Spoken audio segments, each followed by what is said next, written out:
বাজেটখন পাছ নোহোৱাৰ কাৰণে বিশেষকৈ প্ৰত্যেক 5 বছৰৰ মূৰত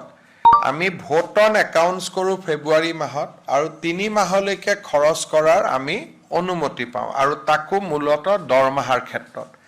তাৰ কাৰণে আমাৰ ৰাজ্যৰ বহুকেইখন উন্নয়নমূলক আঁচনি এইকেইটা দিন আমাৰ বন্ধ হৈ আছে বা যিমান বাজেটত টকা আছিলে সিমানেদি মাত্ৰ কৰি থকা হৈছে তাৰ পৰিপ্ৰেক্ষিতত আমি 6 জুলাইত অসম বিধানসভাৰ বাজেট অধিৱেশন আমি আহ্বান কৰিছোঁ যাতে 1 আগষ্টৰ পৰা প্ৰতিটো চৰকাৰী আঁচনিৰ সুবিধা নিয়মীয়াভাৱে অসমৰ ৰাইজে পাব পাৰে বিধানসভাৰ অধিৱেশন এখন আহ্বান কৰিবলৈ এমাহৰ নটিচ লাগে গতিকে আজি 4 তাৰিখ 6 জুলাইত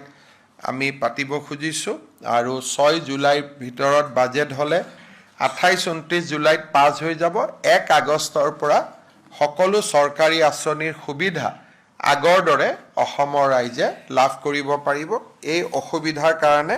যেহেতু বিভিন্ন বাতৰি কাকতত বেলেগ বেলেগ কৰি কথা ওলাই আছে আঁচনি বন্ধ কৰি দিলে অমুক কৰি দিলে মই সাংবাদিকসকলক অনুৰোধ কৰিম যে অকণমান ভেৰিফাই নকৰাকৈ এই ধৰণৰ নিউজ আমি দিয়াৰ প্ৰয়োজন নাই কাৰণ 1 আগষ্টৰ পৰা প্ৰতিখন আঁচনিৰ সুবিধাই